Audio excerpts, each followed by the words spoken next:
Salut les coachs, salut à toutes, salut à tous.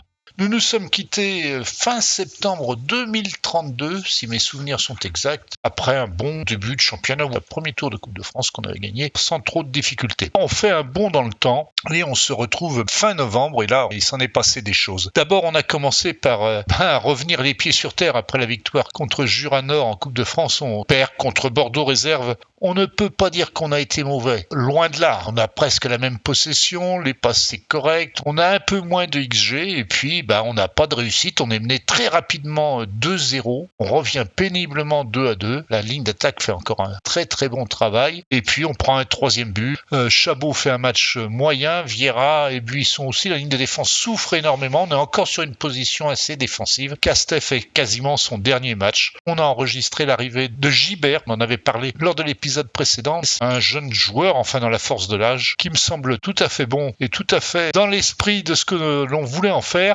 Il est à court de forme, donc il est rentré là qu'à la 80e minute, il a fait un match somme toute assez correct. On n'a pas eu la chance sur cette partie-là, on aurait pu tirer un match nul, bon tant pis, ce n'est pas catastrophique non plus. On s'en remettra, on en prendra sûrement d'autres des défaites, à commencer par très bientôt. Donc ensuite, Coupe de France, là on se refait une santé 3-1, c'est toujours des équipes un peu plus faibles, on était hyper favoris, on gagne 3-1, mais on a été mené 1-0. Pas facile du tout finalement, il a fallu cravacher pour revenir au score et puis finalement gagner ce match, mais il n'y a pas photo, on a 3,39 de XG contre 0,89, on peut pas dire qu'on a été menacé, mais on a mis du temps. 35e minute, un but de Bécuve, 53e minute de Moussaoui, 92e minute pour finir vraiment au bout du temps, le Busulier qui s'affirme de plus en plus comme étant une valeur sûre et un joueur d'avenir. Gros progrès en tout cas. Moussaoui fait de bons matchs aussi. Salifou, que j'encensais dans la vidéo précédente, là, il marque un peu le pas. Et puis Gibert qui commence à faire ses premiers matchs, donc ça va plutôt pas mal. Ensuite de ça, Chartres Football, qui nous a donné un mal de chien chez nous. On réussit à tirer un match nul 1-1. Et là aussi, on prend un but d'entrée de jeu quasiment. Très rapidement. Et on court après le score pour aller égaliser. Encore par Bécuve, qui aussi fait des beaux progrès. On va parler des progrès des joueurs. Vous vous rappelez, dans l'épisode précédent, on a vu qu'on avait quasiment pu doubler notre effectif de préparateurs. Eh bien, je pense que ça a un effet notable. Et les joueurs, malgré les structures d'entraînement très déficientes, progressent beaucoup. Aussi, sans doute parce que la N2 commence à être à un niveau acceptable. Mais c'est pas mal. Après Chartres, 6e tour de Coupe de France, une équipe de Régional 2, je crois. Voilà, Régional 2, que l'on bat 2-0. On a copieusement dominé, même si ça se voit pas trop là. On a un 70 de XG, 8 tirs cadrés. Meillet marque à la 23e minute. Bécuve enfonce le clou à la 79e. À noter que je tiens mes promesses. Le Breton est dans les buts, c'est un petit jeune. Tous les matchs de Coupe de France, c'est lui qui les joue. Et il fait de bons matchs. Et là, il fait un très très bon match. Toute l'équipe fait un bon match. Et on aurait dû gagner avec un score largement plus élevé. Si on regarde ici, ils ont vraiment joué Paul Bus garé devant les buts, mais tout comme. Continuons, la vie ne s'arrête pas là. Normalement, le 30 octobre, après le match de Coupe de France, on joue le Stade Rennais réserve chez eux, match reporté à cause de mauvais temps, et donc on va recevoir chez nous Avranches, match nul encore. Depuis un petit moment, on est passé sur une structure plus offensive. On alterne entre un milieu, 2 attaquants ou un attaquant, 2 milieux, mais toujours on garde nos milieux offensifs et ça a l'air de plutôt bien marcher comme ça. Et là, c'est dommage, Maréchal avait ouvert le score à la 32e minute, on se fait égaliser à la 70e. Tiens, on va regarder les buts pour changer. C'était un match assez serré, c'est dommage. Bien l'ouverture de Meillet, le gardien sort comme une chèvre, Maréchal reprend de volée, but, 68e minute, personne n'attaque, Alonso qui crucifie Romain. Alors donc, on devait jouer le 9 novembre contre le Stade Rennais réserve, toujours ce match reporté. Il est à nouveau reporté, toujours pour cause de mauvais temps. Dans la foulée, on a un nouveau tour de Coupe de France contre l'Union Saint-Jean, une équipe deuxième de son groupe de Régional 1. On était là aussi largement favoris. Eh bien, on va regarder ce match. On n'en a pas vu jusqu'ici beaucoup. Vous voyez déjà le résultat. On a gagné 2-1. Mais ça a été dur, mais dur. Allez, donc d'entrée de jeu, c'est Saint-Jean FC qui est à l'attaque. On les a pas vus beaucoup, faut bien reconnaître. Nogueira s'exerce au coup franc. Nogueira, vous vous rappelez, c'est ce petit jeune paraguayen. Il faisait son premier match en tant que titulaire. Il avait fait une ou deux petites apparitions juste avant. Et il assure bien en défense et ça va améliorer la défense. Pas sur ce coup-là. Fakili, pour Saint-Jean, crucifie le Breton d'une tête au ras du poteau sur ce centre. Normalement, il n'y a pas photo, mais on va courir après le score tout le match. Vraiment tout le match. Chabot et Nogueira vont bien vite trouver leur place ensemble et on va sentir très vite que ça stabilise bien la défense. Maintenant c'est l'attaque qui peine un petit peu en ce moment. Maréchal pour Salifou, mais je pense qu'il est hors jeu. Voilà, dommage. C'était l'égalisation, raté. But refusé. C'était limite, mais il y avait hors jeu, faut bien le reconnaître. Laurent, Nogueira, Vieira, on est toujours mené et on doit gagner. Je vous rappelle que notre parcours en Coupe de France est nécessaire. En ce moment, on commence à reparler de reprise du club par un acheteur potentiel, Maréchal, qui égalise au ras du poteau. Enfin, les choses vont aller mieux. Pas tant que ça, c'est compliqué, on n'arrive toujours pas à se sortir et le gardien en face fait des merveilles. On est toujours en première mi-temps, 41e minute.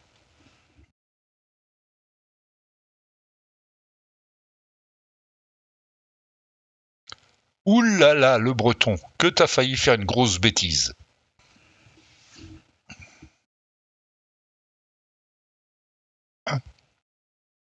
Alors Saint-Jean va avoir un assez gros XG en fin de partie parce qu'ils ont énormément arrosé de loin et ça fait des petits XG, même si les tirs sont pas cadrés, même si ça rapporte rien, à force d'à-force, ça fait monter, ils vont finir avec un XG, je pense, de mémoire supérieur au nôtre.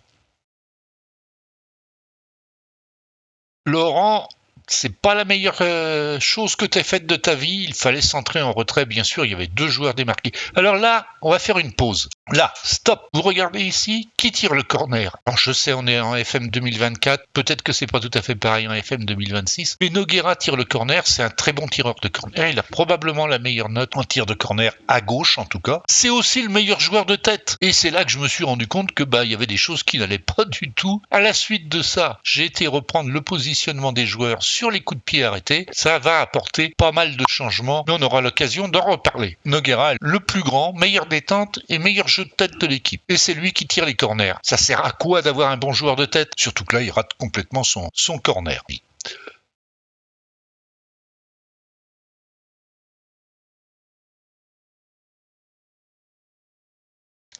Aïe aïe, heureusement, le Breton est à la parade parce que c'était limite hors jeu, mais c'était pas hors jeu. Le Breton commence à faire des choses pas mal aussi. C'est comme ça qu'il a démarré, Romain, et puis il est monté tout doucement en puissance.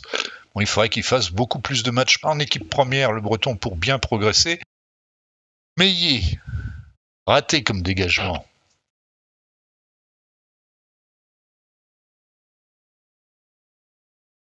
Et on est toujours un but partout, et on est à la 75e minute.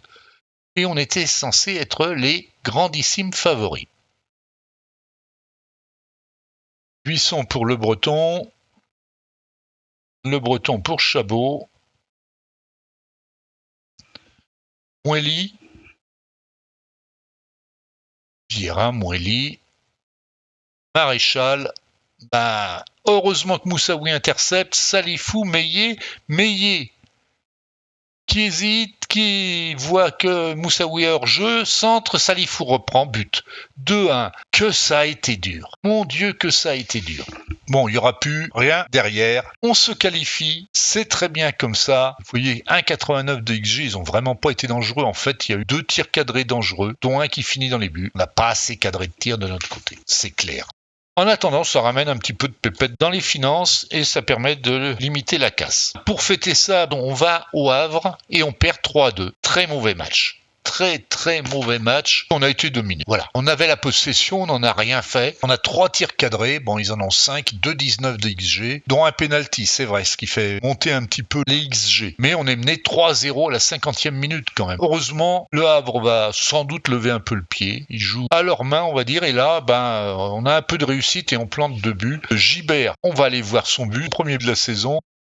Moussaoui au centre, Gibert de la tête, but. Le gardien est aux fraises. On ne sait pas trop ce qu'il cherchait dans ce coin-là. Et tenez-vous bien, un deuxième but, mais ça suffira pas, mais un deuxième but sur corner, Maria, Le Busulier, Maria, Moussaoui encore à la passe. Qui est là pour reprendre de la tête? Valette. Encore un défenseur, 2 buts de défenseur. Ça vous explique en partie pourquoi Salifou n'a que 6,3 en note. Moussaoui, c'est un peu mieux. 2 passes décisives. Un joueur qui va beaucoup progresser lui aussi. Donc comme ça c'était plutôt mal passé contre le Havre et que la dynamique de groupe, vous voyez, la cohésion d'équipe est très bonne mais on a connu beaucoup mieux, on a connu excellente. L'atmosphère au club très bonne mais en baisse. Toujours Castet qui est fâché parce qu'il voudrait de meilleure qualité dans les buts, il n'a pas forcément tort mais pour le moment c'était pas les gardiens de but qui nous font perdre, encore pas de manière très flagrante. Donc voilà, c'est le bon moment avant de recevoir Guingamp réserve de provoquer une réunion d'équipe et on a toujours plein de choix. Vraiment plein de choix et j'ai hésité entre positif, il faut qu'on profite de notre bonne forme pour élever encore davantage notre niveau de jeu, c'est souvent risqué, on risque de se retrouver avec des joueurs qui disent ça va pas, on donne déjà le meilleur de nous-mêmes, et puis ce qui me semblait quand même très très correct, tout à fait cohérent avec ce qu'on vivait en ce moment, simplement encourager. Il est vraiment important de ne pas baisser les bras. La réussite n'est pas de notre côté et c'est vrai qu'on a eu beaucoup de misère, mais nous avons suffisamment de qualité pour redresser la barre. Bon, celui-ci était pas mal aussi, on est en bonne forme en ce moment, alors oubliez ce match et passez au prochain. Et bonne pioche, ils sont tous très heureux à part Le Breton, Chabot, Mandouki et Maréchal qui sont seulement favorables ou encouragés. C'est Maverick Romain qui prend la parole pour dire ça va être à nous tous de trouver la solution, on est en dessous de tout, ça ne sert à rien de se mentir, allons-y, mettons les bouchées doubles. Ici, dans la foulée, on fait les bras écartés, c'est ce que j'espérais entendre. Si on regarde bien, oui, c'est quand même belle transition entre moyen et très heureux. On a en tout cas une attitude des joueurs qui est soit inexpressive, mais c'est Castet, il fait la gueule de toute façon, et les autres sont soit très heureux, soit légèrement positifs, voire très positifs ou très heureux. Et donc, dans la foulée, une cohésion d'équipe seulement bonne, mais une atmosphère au club excellente et un soutien de l'entraîneur très bon, on va recevoir Guingamp. Et Guingamp, ça va pas traîner cette fois-ci, le moral est un peu revenu. Très rapidement, 20e minute, Meillet au centre pour Moussaoui qui a grillé la politesse à toute la défense adverse et qui vient fusiller le gardien adverse de très près. Bon, ça n'a pas duré longtemps notre bonne humeur, puisque ici, voilà, ils sont 3 devant lui, personne ne l'empêche de tirer. Rougier, c'est un numéro, il va pas être facile à maintenir. Nogueira, qui marque son 2e but de la saison, 17 ans, très bien. Moussaoui pour Mével, Bécuve, bon centre, un raté du défenseur, Moussaoui est encore là pour reprendre et fusiller le gardien. On doit en être à 3-1 si mes souvenirs sont exacts. Et Nogueira qui, il fait pas que des bonnes choses, il a 17 ans le pauvre, il fait une grosse bêtise, il donne à Rougier qui n'en demandait pas tant, 3-2. Bon, on se dit que c'est quand même pas mal, mais il reste du temps à jouer. Meillet au coup franc, Moussaoui, Salifou, Salifou de 15 mètres. Il trouve la faille, il passe à travers tout le monde. Il a encore une assez mauvaise note. J'hésite à savoir comment le placer dans la ligne d'attaque. En fait, le but n'a pas été accordé à Salifou, surtout il a été débité à Oyedele, but contre son camp. Bon, c'est bien possible. On va faire un petit break là, déjà, et on va aller voir ce qu'on n'a pas encore regardé jusqu'ici, c'est-à-dire notre classement après 10-11 matchs. On a un match de retard, celui contre le Stade Rennais, où on est déjà à 3 reports, je crois. On est 8e, 15 points, 8 points d'avance sur le Stade Briochin, premier relégable. C'est quand même pas mal, c'est beaucoup mieux que ce qu'on espérait. Tout va bien. On en profite là aussi au début du mois de décembre pour jeter un œil sur l'équipe réserve. Vous vous rappelez, 4 premiers matchs, 4 victoires. Oui, on a pris 3 défaites à suivre. 2 contre chacune des équipes de Pontivy et 1 contre Minimur. Bon, après ça s'est arrangé, on est reparti un peu de l'avant. Il n'y a pas de crainte à avoir en Régional 1, le maintien n'est pas acquis. On a une grosse marge de sécurité sur ce qui se passe derrière, pas de souci. L'équipe U19, elle, fait un parcours tout à fait honnête. 8e en National U19, le milieu de classement, c'est ce qu'on attend d'eux. Il va falloir essayer de passer à la vitesse supérieure, mais on en est à notre 4e saison successive en National. C'est pas mal, il faut essayer de monter maintenant en puissance avec les petits jeunes et faire mieux que ça. À noter que là, pas de chance, premier tour de Coupe Gambardella fédérale, on tombe sur le Stade Rennais chez eux. C'est pas qu'on a été mauvais, on a même été plutôt bon. 1,55 de XG, 4 tirs cadrés. Bon, ils en ont 11 tirs cadrés, 2,49 de XG. Diakité fait un énorme match. Corey Sola, qui est un petit jeune qu'il va falloir surveiller, fait un très bon match aussi. Belaïd et Apinang Goye sont très bons aussi. Qu'après notre victoire contre Guingamp, en Coupe de France, on n'a pas fait de détails. 5-0, but de Maréchal sur pénalty d'entrée, Bécuve marque son but début de deuxième mi-temps, Salifou fait un doublé et Maria marque à la 81e minute pour clore le score. Vraiment aucun souci, ça a été un match tout à fait maîtrisé et ça commence à rentrer un peu des pépettes, on en avait bien besoin. On est redescendu à 122 000 € de déficit, tout va bien ou presque. Donc après ce 5-0, c'est la période aperçue de la nouvelle promotion. Vous savez ce que j'en pense, mais c'est encore qualifié d'une excellente promotion. Au moins un de nos milieux latéraux très prometteur, a priori à droite, des arrières latéraux corrects, a priori à droite aussi, un défenseur central correct, B, ça devrait être bon. Aucun bon défenseur central, bon, on verra. Le gardien, pas terrible, et puis après c'est un peu la déchéance. Alors on verra bien ce que ça va donner. Ce qu'il faudrait, c'est ramasser un peu de blé pour essayer de faire améliorer la détection, parce que sur l'encadrement des jeunes pendant la période de préparation entre décembre et le 3 mars de l'année suivante, on fait plutôt de bonnes choses, on a des joueurs avec des bonnes qualités. Là, il faudrait maintenant essayer d'améliorer la détection pour avoir des joueurs avec un plus fort potentiel, parce que ça pêche un petit peu. Nous sommes le 11 décembre, nous devions jouer contre Cherbourg Football. Cette fois-ci, c'est ce match qui est reporté. Au point où ça en est, on va jouer les 19 matchs qui restent en mai et juin, parce que finalement c'est comme IRL, il pleut tout le temps, donc ça se passe pas bien sur les terrains de foot. Du coup, par le jeu des reports, le prochain match, c'est le Stade Rennais chez eux. Après, ce sera Cherbourg chez eux aussi. Allons voir un peu ce que ça va donner. A priori, le match de Rennes n'est pas reporté cette fois-ci. On a changé encore un petit peu la disposition tactique de l'équipe. Moussaoui et Saifou s'entendent très bien ensemble, l'un en tant que soutien et l'autre en tant qu'attaquant avancé. Maria Le Busulier-Meillet en offensif, Maréchal pour la récupération et la ligne de défense à peu près classique, si ce n'est que Chabot cette fois-ci a été mis au repos. Gibert et lui jouant à tour de rôle plus ou moins. Les remplaçants, c'est du classique aussi. Le match contre Rennes, on n'est pas favori. Forcément. Et c'est pas étonnant quand on regarde ici l'effectif de Lanester tel qu'il apparaît avec personnalisation que je lui ai affecté. On regarde ici la valeur théorique des joueurs et si on prend la valeur maximale et qu'on additionne tout ça, Lanester, valeur maximale 128 000 €, 128 kg €. Donc c'est pas terrible. Vous allez me dire, ça suffirait pour boucher notre trou comptable en vendant tout le monde au maximum. Mais si on regarde de Rennes, c'est pas vraiment la même chanson. Il y a des joueurs qui ont une valeur théorique maximale à plus de 10 millions d'euros. 12,5 millions par exemple pour Lefebvre. On joue pas dans la même cour. Pour le total de Rennes, là, ça fait 109 millions d'euros au total en valeur théorique, soit 1000 fois plus que Lanester. Bon, on va faire pour le mieux comme d'habitude, n'est-ce pas ? Alors, vous avez vu, oui, on n'est pas favori. Forcément, on joue en blanc, Rennes en rouge, classique, c'est leur couleur normale. Et là, on en est à la 33e minute, et jusqu'ici, c'est quasiment rien passé, ce qui est déjà une performance de notre part. Attention, Lefebvre qui pénètre en force, magnifique, et chance, un peu de chance aussi pour Romain, qui écarte le tir sur son poteau, et la défense l'envoie en sortie de but ensuite. Maria au corner, c'est bien un penalty. Salifou a été bousculé. Lefebvre prend un carton. Bon, c'est peut-être un petit peu exagéré. Voilà, c'est comme ça. C'est Maréchal qui s'y colle. On est à la 46e minute, arrêt de jeu de la première mi-temps et le gardien la sort. Vous savez quoi ? On vient de laisser passer notre chance. Parce que jusqu'ici, tout allait bien. Je pense que Rennes s'est fait remonter un peu les bretelles pendant la mi-temps. Parce qu'en deuxième mi-temps, on souffre énormément. C'est moyen comme sortie, Romain. Et Maria, il faudrait courir un petit peu plus vite.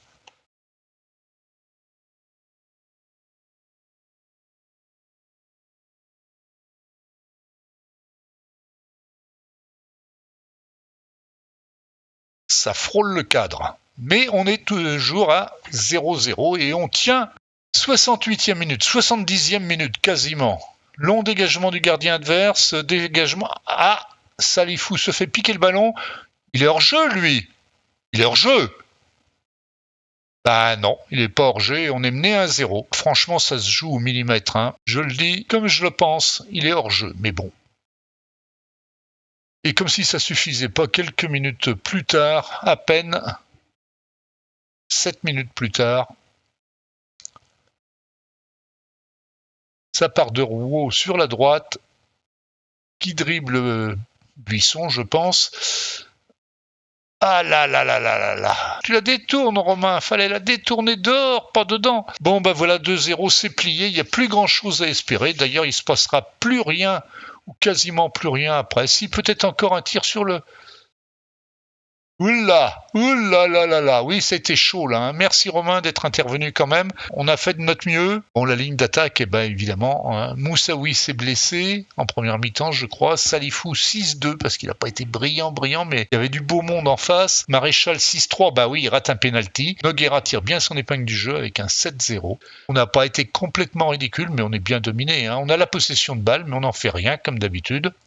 Ça aurait pu si on n'avait pas raté ce putain de penalty. C'est pas grave. Alors Cherbourg à l'extérieur, on a eu un maximum de chance. Ça compensait le match contre Rennes où on n'avait pas été heureux. Penalty raté, je vous rappelle, et puis un but qui était peut-être hors jeu. Là aussi, on a la possession, pas beaucoup, 51%. On n'a pas énormément de tirs cadrés, 5 contre 6, un petit XG par rapport à Cherbourg, mais on a le bordé de nouilles, comme on dit. Tout s'est joué dans les dernières minutes. On va aller regarder les buts. But de Bécuve à la 80e. On se fait égaliser à la 91e alors qu'on se voyait déjà en haut de l'affiche. Et Valette qui vient marquer un but à la 94e minute. Si ça, c'est pas de la chance, en tout cas, ça y ressemble bien. Cette fois-ci, c'était Nogueira et Chabot qui étaient en défense centrale. Et ça s'est, somme toute, bien placé parce que Cherbourg n'a pas eu beaucoup d'occasion, enfin pas tant que ça. Là, c'est Bécuve qui marque sur un centre de Meillet, un grand classique dans les années précédentes. La réduction du score, oui, tout seul, Ruiz, mon pauvre Romain, tu n'y peux rien du tout, abandonné par ta défense, les joueurs étaient crevés là en fin de match. Alors là, vous avez vu, c'est Nogueira qui tire le corner, Valette marque de la tête, Nogueira qui tire le corner. Vous avez pas dit que j'avais changé les choses pour que Nogueira ne puisse plus tirer les corners parce qu'il était trop bon de la tête? Bon, en l'occurrence, là, ça nous a bien servi. On gagne ce match grâce à ce coup de tête de Valette qui en profite pour ramasser une bonne note parce que ça nous donne la victoire. Sur un beau corner tiré par Nogueira. Mais qu'est-ce qu'il y a dans les coups de pied arrêtés? Corner en attaque. Sur les corners tirés à gauche, c'est Maréchal qui les tire, les corners. Et Nogueira qui est ici pour les reprendre de la tête au deuxième poteau. Pourquoi c'est Nogueira qui a tiré? Pourquoi c'est Valette qui est là pour récupérer? J'y comprends rien du tout. On s'en fout, ça gagne. Mais quand même, admettez que c'est pas si clair que ça. En Coupe de France, on jouait à l'extérieur contre Melun, 32e de finale de Coupe de France contre une équipe de Régional 1. Curieusement, on n'est pas favori. Bon, 2,50 contre 2,62, ça se joue sur un poil de... Non, je le dirais pas. C'est rien du tout. Ça dénote bien que c'était pas gagné d'avance et que finalement, on va bien s'en sortir. Alors, surtout qu'on prend un but dès la 3e minute et on a été longtemps avant de pouvoir remettre les choses au point. Pourtant, ils ont 4 tirs cadrés, 0,75 de XG. Nous, on a 8 tirs cadrés, 1,69 de XG. On a la possession et on a eu un mal de chien à gagner ce match. Pourtant, on ne peut pas dire qu'ils aient bétonné particulièrement. On est à peu près dans le même secteur de jeu. Mais on n'a pas eu de réussite. On va quand même voir les buts. Alors, fallait pas être en retard parce que très rapidement, le Breton qui sort pas, il sait pas ce qu'il veut faire, voilà. Quand on sait pas ce qu'on veut, voilà ce qui se passe. On est mené 1-0 et il faut attendre la 81e minute pour que Valette, qui était rentré, trouve la tête de Maria. Magnifique but de Maria. Égalisation.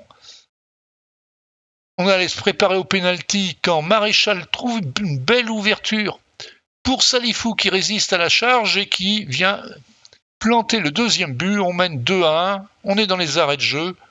On n'en arrêtera pas là. On n'en restera pas là. Maria part sur l'aile gauche. Bon, ils sont cuits en face, faut reconnaître. Et Bécuve marque le 3e but et signe notre victoire totale. Très bonne chose. Ça ramène des sous et on repasse en dessous des 100 000 euros de dette. Il faudrait que le prochain match de Coupe de France, on réussisse à en tirer un bon pactole aussi parce qu'on va en avoir besoin. On va aller voir le tirage au sort d'abord. Tirage au sort des 16e de finale, que du beau monde et parmi ce beau monde, l'Anester. Donc, ça commence tranquillement. Il y a de tout niveau qui restent, même des régionales 1. Là, c'est parti. Une L1 qui tombe contre une R1. Une autre L1 contre une autre équipe de L1, c'est toujours ça qui nous tombera pas dessus. Clermont, L2 contre L1, L1 contre L1, L2 contre L1, National 3 Tréguinque, ah tiens, dommage, contre Toulouse. Ah, c'est nous contre Niort. Bon, bah voilà, on sait contre qui on va tomber.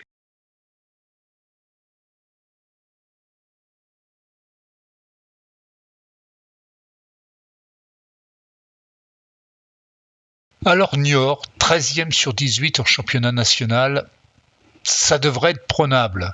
Quoique, à domicile, si on ne gagne pas, ça rapportera pas beaucoup d'argent. Au début de cet épisode, nous avons parlé des joueurs en progrès. Eh bien, nous allons faire un petit tour des cas les plus remarquables de l'équipe première. L'équipe U19 progressant raisonnablement rapidement, alors que l'équipe réserve, elle, stagne, mais c'est assez normal. Voici donc quelques-uns des joueurs qui ont le plus progressé au cours des 12 derniers mois. On va commencer ici, voilà, on va y aller et on va regarder la progression des attributs sur les 12 derniers mois. Lamrani vient de l'équipe U19 puis de l'équipe réserve. Je l'ai fait rentrer comme remplaçant dans l'équipe première. Bon, il progresse depuis quelques matchs, il n'a pas joué beaucoup. Il a quand même bien progressé depuis qu'il est rentré en équipe première. Arthur Gilbert, il vient d'arriver. Et regardez-moi ça, du jaune partout, du vert un peu partout aussi. Il a 23 ans, ça fait 3 mois qu'il est là. Pas mal, satisfait. Alors le Busulier, regardez-moi ça, quel gâchis quand même. Il a perdu beaucoup en technique, mais en 12 mois, 1 point de vision du jeu, quasiment 1 point de sang-froid de placement et de décision, 1 point d'appel de balle, presque 1 point d'anticipation. Le physique ne suit pas non plus, mais il a bien progressé. Il faut qu'il continue à rattraper son retard. Il avait été frappé par la malédiction des joueurs de moins de 24 ans qui changent de contrat. Le Breton, le gardien de but remplaçant, celui qui joue en Coupe de France, sur les 12 derniers mois, pas mal aussi. Il n'a pas joué beaucoup de matchs avec l'équipe première, mais on sent que ça frémit un petit peu. Jean-Philippe Maréchal. Regardez-moi ça sur les 12 derniers mois. Bon, c'est notre joueur vedette, il est bon partout, il est en progrès dans tous les coins, sauf le jeu de tête et les corners. Et regardez ça sur 12 mois. 1 point de détermination, 1 point de décision plein, probablement 1 point de volume de jeu et de leadership. Bon, le reste est en progrès aussi. C'est dommage, il va partir à la fin de la saison. On ne pourra pas le retenir. Il est en fin de contrat, il ne signera plus avec nous, ça c'est certain. Mevel. Alors Mevel, c'est pareil. Il joue pas assez, mais 1 point de décision, 2 points de sang-froid. Faut que je le fasse jouer davantage. Il est barré par Maréchal actuellement. Faut attendre un peu encore. Meillet, c'est pas mal aussi. Regardez-moi ça, du vert et du jaune partout. C'est plus un gamin, Meillet. 21 ans. Moueli, ça progresse aussi. Pas assez vite, mais comme Mevel, il joue pas assez. Il est encore jeune. Ça va venir. Il va rentrer dans la rotation plus fréquemment. Moussaoui. Alors bon, lui aussi a eu des ennuis psychologiques, on va dire. Et donc, dans la partie technique, il a beaucoup perdu. Mais sur 12 mois, plus 1 en anticipation, plus 1 en leadership, plus 1 en sang-froid, plus 1 en équilibre, à suivre de près. Romain, notre gardien de but, c'est pas si mal sur les 12 derniers mois. Bon, c'est moins flagrant que ce qu'il avait avant. Voilà, il a quasiment atteint son potentiel, il progressera plus beaucoup. C'est pour ça que Castet s'énerve tellement. Salifou, plein progrès aussi, lui, il est là que depuis 4 mois. Il faut lui laisser le temps de s'habituer, il a beaucoup de potentiel, j'espère que ça va continuer à monter comme ça, mais ça pourrait être très intéressant à suivre. Vieira, beau progrès également. Il a tendance à plafonner un petit peu, mais sur 12 mois quand même, c'est pas mal. Bécuve, sur le moral et le physique, enfin surtout sur le moral, un petit peu sur les attributs techniques, mais sur le moral, c'est quand même gros progrès. Lui aussi a encore de la marge de manœuvre, il a encore du potentiel devant lui, on verra. Buisson, bon, c'est un de nos joueurs vedettes aussi, ailier gauche. Bon, il est quasiment à son maximum et pas certain qu'il joue l'année prochaine encore avec la Nester.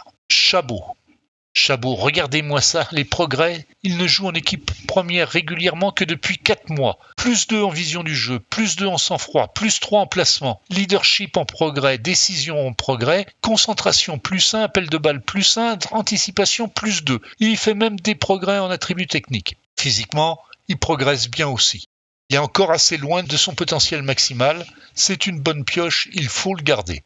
On a fait le tour, les joueurs ont bien progressé. C'est très bien, à suivre et à voir jusqu'au mois de juin ce que ça va donner. Les progrès obtenus avec l'augmentation du nombre de préparateurs, c'est très sensible. Ça nous a coûté cher au point de vue financier, mais les progrès sont très très sensibles. Ce qu'il faudrait, c'est améliorer les structures d'entraînement du club, parce que un bon encadrement des jeunes, un recrutement des jeunes encore assez rudimentaire, mais le centre d'entraînement médiocre. Bon, on verra ça. Si ça continue à progresser dans l'épisode 73 où on s'appliquera particulièrement à regarder notre 16e de finale de Coupe de France contre Niort, si jamais on pouvait réussir à passer, parce que Niort 14e en National et nous 6e en National 2, peut-être que l'écart il n'est pas si grand qu'on veut bien le croire. Eh bien, si cette vidéo vous a plu, un pouce en l'air me fera bien plaisir. Ça fera plaisir aussi à l'algorithme de YouTube